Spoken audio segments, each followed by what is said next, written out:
Hello friends, welcome to Matt Kitchen. Matt কিচেনে আপনাদের সবাইকে স্বাগত। পুরনো বন্ধুদের পাশে থাকার জন্য ধন্যবাদ এবং নতুন বন্ধুদের স্বাগত জানিয়ে শুরু করছি আজকের রেসিপি। আজ শুরুতেই দেখতেই পাচ্ছেন, আজ আমি সামনেই রথযাত্রা, তাই রথযাত্রা স্পেশাল খাজা রেসিপি আজকে আমি শেয়ার করছি। এখানে একটা মিক্সিং বোল নিয়েছি, তারপরে তার মধ্যে আমি এখানে 2 বাটি ময়দা নিয়ে নিলাম, আর দিয়ে দিয়েছি স্বাদ মতন লবণ, আর এখানে 2 টেবিল চামচ হচ্ছে ঘি নিয়ে নিয়েছি।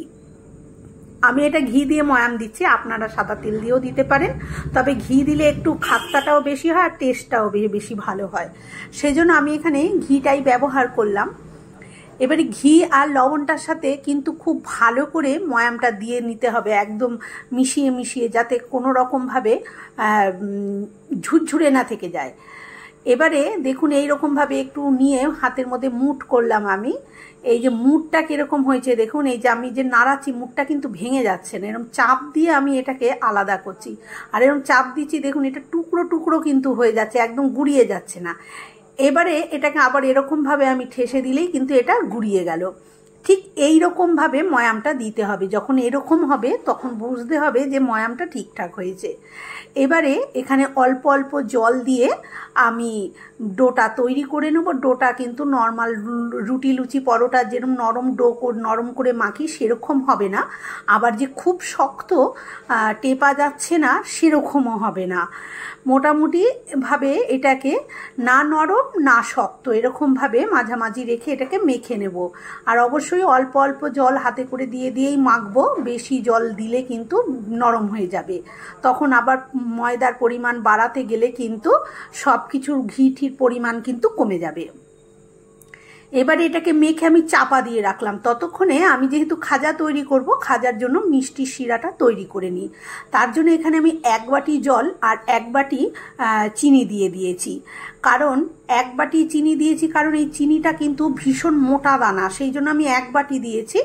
আর মিষ্টিটা নিজেদের পছন্দ মতন দিয়ে নেবেন, সবাই তো সমান মিষ্টি খায় না, সেই জন্য। আর এখানে 2খানা এলাচ আমি ফাটিয়ে দিয়ে দিলাম, দিয়ে এবার এর একটা রস তৈরি করে নেব। আর এটা কিন্তু যতক্ষণ না চিনিটা গলছে ততক্ষণ একটু এইভাবে নাড়াচাড়া দেব। দেখুন চিনি কিন্তু এখনো পুরো গলেনি। এবারে চিনিটা ভালো করে আমি জাল দিয়ে নেব যতক্ষণ না একটু চিটচিটে রস তৈরি হচ্ছে। মানে রস যদি পাতলা থেকে যায় তাহলে কিন্তু খাজা ভেজানোর সাথে সাথেই খাজা কিন্তু নরম হয়ে যাবে। সেই জন্য রসটা এমনভাবে তৈরি করতে হবে যাতে একটা তার এরকমভাবে আঙ্গুলে করে লাগিয়ে চিপচিপ করলে একটা তার তৈরি হয়, মানে বেশ একটু গাঢ় ধরনের রসটা করতে হবে। রসটা কিন্তু হয়ে গেছে, কারণ আমি দেখালাম আঙ্গুলে করে এক তার তৈরি হয়ে যাচ্ছে। সে সময় আমি গ্যাসটা নিভিয়ে এখানে 1 টেবিল চামচ মতন পাতিলেবুর রসটা দিয়ে দিলাম। পাতিলেবুর রসটা দিয়ে দিলে কিন্তু এই চিনি শিরাটা জমে যাবে না, না হলে কিন্তু চিনি শিরাটা জমে যাবে। সেই জন্য আমি এটাকে এবারে ঢাকা দিয়ে পাশে রেখে দেব। ততক্ষণে আমি যে ময়দাটা মেখে রেখেছি সেটাকে আরেকটু ভালো করে মেখে নিয়ে আমি খাজাগুলো রেডি করে নেব। ময়দাটা দেখুন আমি যেরকম মেখে রেখেছিলাম তার থেকে কিন্তু অনেকটা নরম হয়ে গেছে, সফট হয়ে গেছে, গাটা কত মসৃণ হয়ে গেছে দেখতেই পাচ্ছেন। এবারে এটাকে আমি এই কিচেন স্ল্যাপের ওপরে নিয়ে নিয়েছি, এখানে একটু ভালো করে এইভাবে ঠেসে নেব। আপনাদের কাছে যদি বড় রুটি বেলার কিছু থাকে তাহলে তার মধ্যে বেলতে পারেন। আমার কাছে সেরকম বড় রুটি বেলে নেওয়ার মতন কিছু নেই, তাই আমি কিচেন স্ল্যাপটাই এখানে ব্যবহার করলাম। এবারে আমি একটা দলিটা পাকিয়ে নিলাম, মানে একটাতেই আমি করছি, তাই অনেকটা বড় জায়গা লাগবে বলে আমি কিচেন স্ল্যাপটা ব্যবহার করেছি। আর গোল দলাটা করে নিয়ে এবারে আমি তার উপরে একটু কর্নফ্লাওয়ার দিয়ে দিলাম, মানে গুঁড়ি হিসেবে কর্নফ্লাওয়ারটা ব্যবহার করেছি। কর্নফ্লাওয়ার ব্যবহার করলে কিন্তু খাজাটা ভীষণ মচমচে হবে, সেই জন্য আমি এখানে কর্নফ্লাওয়ারটাই ব্যবহার করলাম। আপনারা চাইলে এখানে এটা কর্নফ্লাওয়ারের গুঁড়ির বদলে ময়দাও ব্যবহার করতে পারেন। এবারে খুব ভালো করে আমি এটাকে যতটা পরিমাণ পারবো পাতলা করে বড় করে বেলে নেব, যাতে হাতের ওপরে নিলে আঙ্গুলটা বোঝা যায়। এরকমভাবে দেখুন এতটা পাতলা হয়ে গেছে যে একটুখানি আঙ্গুলের খোঁচা লেগেই ওখানটা ফুটো হয়ে গেছে। দেখুন আমি কত বড় করে বেলে নিয়েছি, তবে আমি এখানে বেলতে খুব সমস্যা হচ্ছে, নাহলে এটা আরও একটু বড় করতে পারলে ভালো হতো।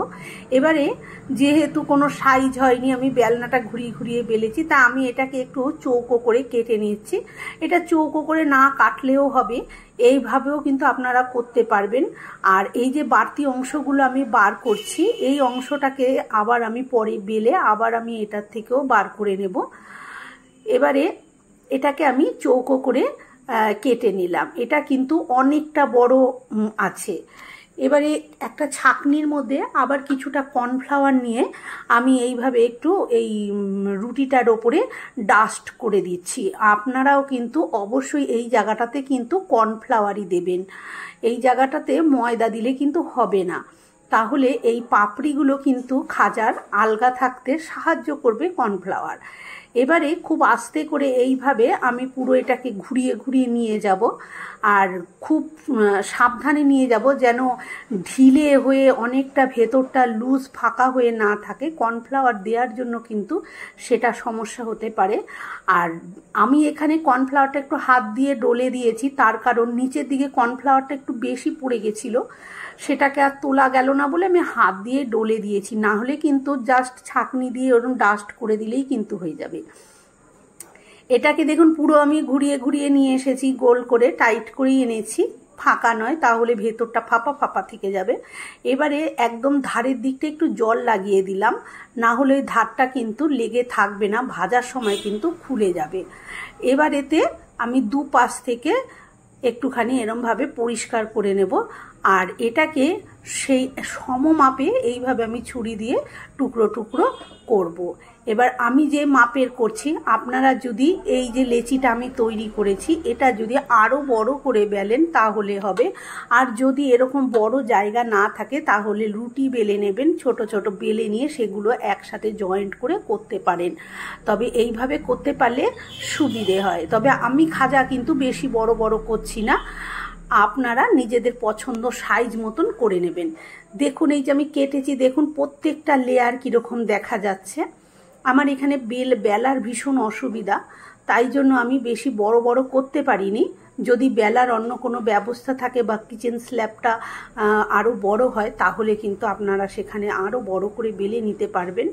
আমার এখানে খুব সমস্যা বেলার, তাই আমি এইটুকুই বেলেছি। এবারে দেখুন এই পিসগুলোকে আমি আঙ্গুল দিয়ে জাস্ট একটু এরকমভাবে ট্যাপ করে দিচ্ছি, হালকা হাতেই করে দিচ্ছি, খুব কিন্তু চিপে দেওয়া যাবে না। এই যে দেখুন ভেতরের লেয়ারগুলো কিন্তু দেখা যাচ্ছে। এই যে এটা বেলনা দিয়েও বেলে দিতে পারেন, তবে আমার মনে হয় বেলনা দিয়ে না বেলে এইভাবে হালকা হাতে এরমভাবে ট্যাপ করে দিলেই কিন্তু এটা হবে। এইভাবে আমি প্রত্যেকটা ময়দার লেচিগুলোকে এরমভাবে খাজার আকারে করে নেব। এই যে দেখুন আমি প্রত্যেকটা কিন্তু করে নিয়েছি।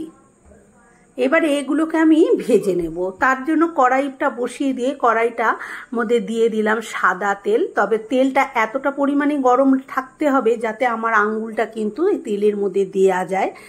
বেশি গরম করে দিলে কিন্তু ওপর থেকে ভাজা হয়ে যাবে, ভেতরে কিন্তু ভাজা হবে না, তাই হাতে সহ্য হবে এমন অবস্থাতেই তেলটা রাখতে হবে।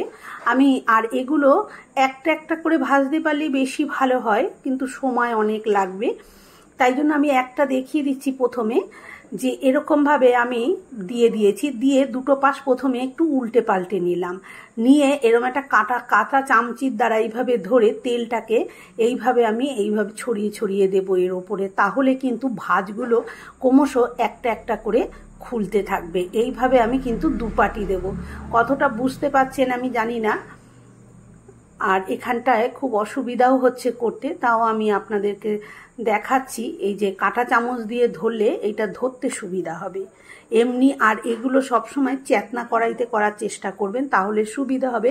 যেহেতু আমার কড়াইটা রাউন্ড, সেহেতু আমার এইভাবে ধরতে কিন্তু একটু সমস্যাই হচ্ছে। একটা দেখুন ফুলে গেছে বেশ 4-5টা, আর পাটগুলো ভেতরে ছেড়ে গেছে, তখন আমি আর একটা দিয়ে দিয়েছি।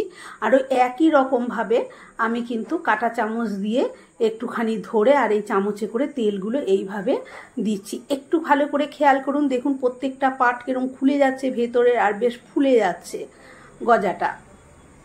সরি, এটা গজা নয়, এটা খাজাটা পুরো খুলে যাচ্ছে।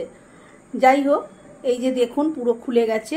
এইভাবে এবারে আমি এগুলোকে উল্টে পাল্টে একটু লালচে করে ভেজে নেব। খুব বেশি লালচে করব না, কারণ এগুলো ঠান্ডা হলে কিন্তু আরও রং ধরে। এইভাবে আমি আরও দুখানা এই তেলের মধ্যে দিয়ে দিয়েছি। যেহেতু আমার এটা রাউন্ড, সেহেতু এখানে আমি বেশি দিতে পারিনি, এই দুটোই দিয়েছি। তাইতেই দেখুন এখানটা নাড়তে অসুবিধা হচ্ছে। আর চওড়া যদি চৌকো যদি হয়, মানে নিচের দিকটা যদি কাটা টাইপের যে কড়াইগুলো হয় এখন ননস্টিকের কড়াইগুলো, সেগুলো হলে কিন্তু সুবিধা হতো এটা। যাই হোক, দেখুন আমি প্রথমে 4টে দিয়ে দিয়েছি, পরে আরও একটা দিয়ে দিয়েছি। এরকম যখনই এগুলো অল্প অল্প ভাজা হবে তখন সাইড থেকে এরকমভাবে একটা দুটো করে এইভাবে দিয়ে দিতে হবে। আর এইভাবে উল্টে পাল্টে এগুলোকে ভেজে নিতে হবে। দেখুন প্রত্যেকটা পার্ট আমি দেখাচ্ছি, দেখুন কত সুন্দর লাগছে দেখতে। এইভাবে আমি ভেজে নিয়েছি। এবার যে 4টে আমি প্রথমে দিয়েছিলাম এইভাবে, সেই 4টে আমি তুলে নিয়েছি। এর থেকে বেশি কালার আমি করব না, তার কারণ এর থেকে বেশি কালার করলে তারপর ঠান্ডা হলে আরও একটু রং ধরে বেশি কালচে হয়ে যাবে। সেই জন্য ঠিক এই রকমভাবেই আমি তুলে নিচ্ছি। এইভাবে আমি প্রত্যেকটা খাজা কিন্তু ভেজে নেব। খাজাগুলো আমার ভাজা হয়ে গেছে দেখুন। এবারে প্রত্যেকটা খাজা আমি দেখাচ্ছি, দেখুন কত সুন্দর কিন্তু লেয়ার। দেখুন একদম প্রত্যেকটা পার্ট কিন্তু বোঝা যাচ্ছে। এবারে কি করতে হবে, এবারে যে রসটা আমি করে রেখেছিলাম সেই রসের মধ্যে এগুলোকে এক এক করে ডুবিয়ে দেবো। তবে এই রসের মধ্যে দেওয়ার আগে এটা বন্ধুরা খেয়াল রাখবেন, রস আর খাজা দুটোই কিন্তু ঠান্ডা হতে হবে।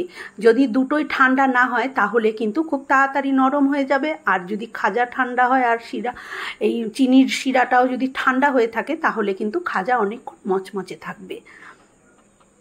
এবারে আমি এই রকমভাবে খাজাটা দিয়ে আর চিনির রসটা এইভাবে দিয়ে দেব, যাতে ভেতর পর্যন্ত পুরো ঢুকে যায়।